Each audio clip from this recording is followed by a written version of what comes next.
안녕하십니까. 반갑습니다. 순천리빙TV 유성소 조정서입니다. 오늘은 복숭아나무 결과지 전지에 대해서 알아보겠습니다. 결과지 전지는 꽃눈을 제거하는 꽃눈 전지라고도 할 수 있겠습니다. 지금쯤이면 대부분 복숭아나무 전지를 마무리했을 건데요. 이 영상을 보시고 결과지 전지에 미흡한 면은 없는지 한번 확인해 보시기 바랍니다. 저도 결과지 전지를 했는데도 불구하고 아직 손들 부분이 상당히 많은 것 같습니다.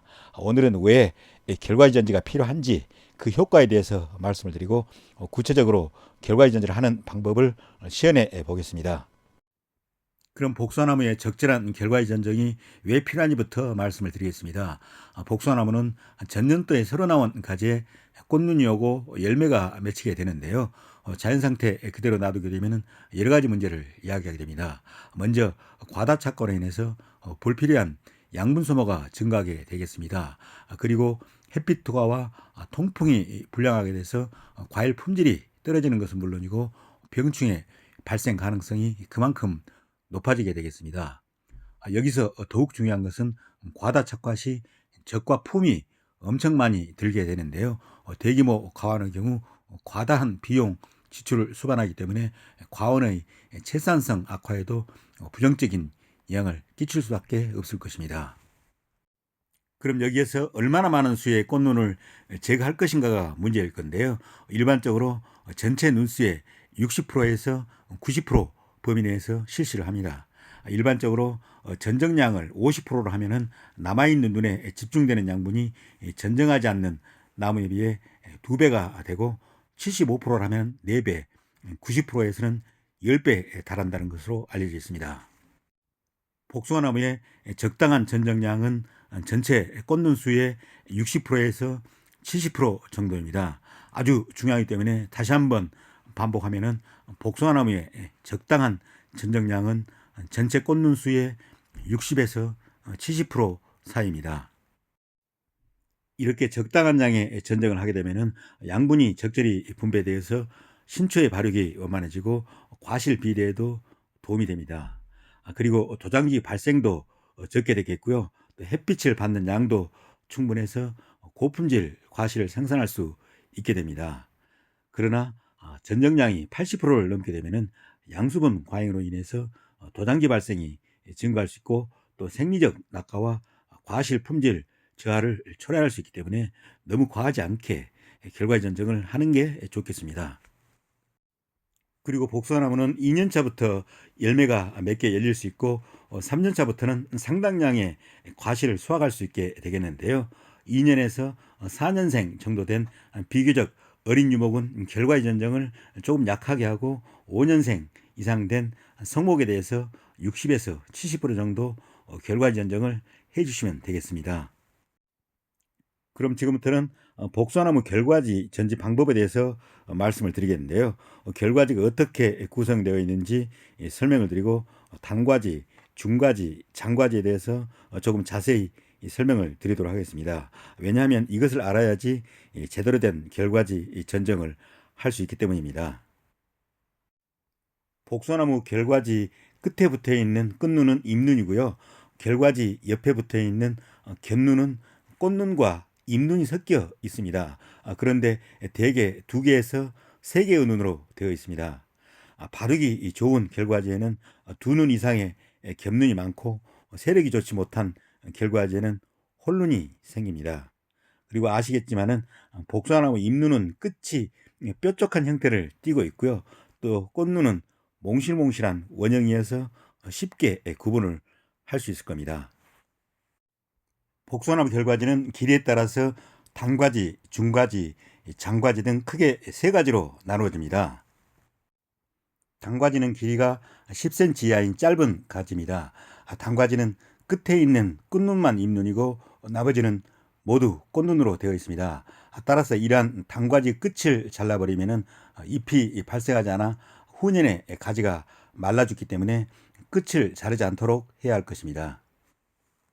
중과지는 결과지 길이가 10cm에서 30cm 정도인 가지인데요. 끝눈은 잎눈이지만은 중간에 눈들은 잎눈이 없고 꽃눈만 있는 경우가 많습니다. 장과지는 길이가 30cm 이상인 결과지인데요. 기부에 2-3개의 잎눈이 있고 중간에는 대개 꽃눈과 잎눈이 함께 붙어 있습니다. 그리고 끝에는 잎눈이나 꽃눈이 있습니다. 그리고 이외에 결과지 길이가 3cm 이하인 화속상 단과지가 있는데요. 이 화속상 단과지는 끝눈만 잎눈이고 나머지는 모두 꽃눈들이 뭉쳐 있어서 마치 꽃덩이를 이룬 모양을 하고 있습니다. 이 화속상 단과지에는 큰 과실이 열리긴 하지만 가지가 짧아서 과실에 상처가 나기 쉽다는 문제점을 안고 있습니다. 이 단과지와 중과지, 장과지 중에서 단과지와 중과지에 열린 과실이 크기도 크고 품질도 우수하기 때문에 결과지로 활용하기 좋은 가지를 할 수 있습니다. 이에 비해서 장과지의 경우 영양생장량이 많기 때문에 과실의 품질차가 크고 과육이 쉽게 물러지는 경향을 보이는 것으로 알려져 있습니다. 그럼 지금부터는 결과지 전정 시연을 한번 해보겠습니다. 저는 이미 일반적인 전정은 물론이고 결과지 전정도 마무리한 상태입니다. 따라서 결과지 전정을 할 부분은 그리 많지 않겠습니다. 결과지 전정을 할 때는 다음과 같은 기본적인 원칙만 염두에 두고 전정을 하면 큰 어려움 없이 해낼 수 있으리라 생각합니다.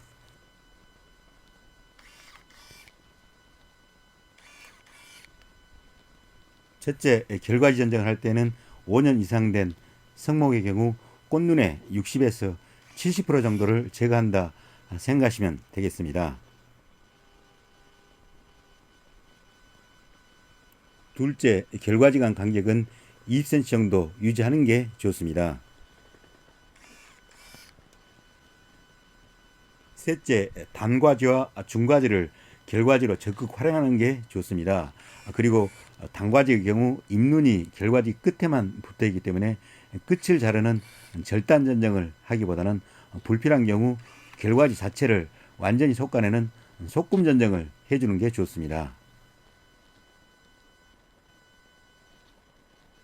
넷째, 장과지의 경우 결과지 전정이 필요하다고 생각될 때는 보통 끝부분의 3분의 1에서 4분의 1 정도를 자르게 됩니다. 예전에는 장과지 끝을 전정하는 경우가 많았지만 최근 들어서는 그대로 놔두는 경향이 있습니다. 특히 두께가 굵은 장과지의 경우 전정을 했을 때 가지의 수세가 폭발적으로 나타날 수 있기 때문에 이에 대한 방지 차원이 아닌가 그렇게 생각합니다.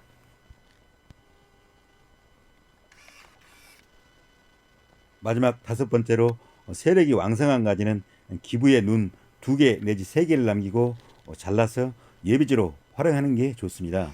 그리고 다음 해에 그 예비지에서 2~3개 정도 가지가 발생하면은 그 중에서 세력이 좋고 주지에서 가까운 1개의 가지를 다시 예비지로 이용하면 좋습니다.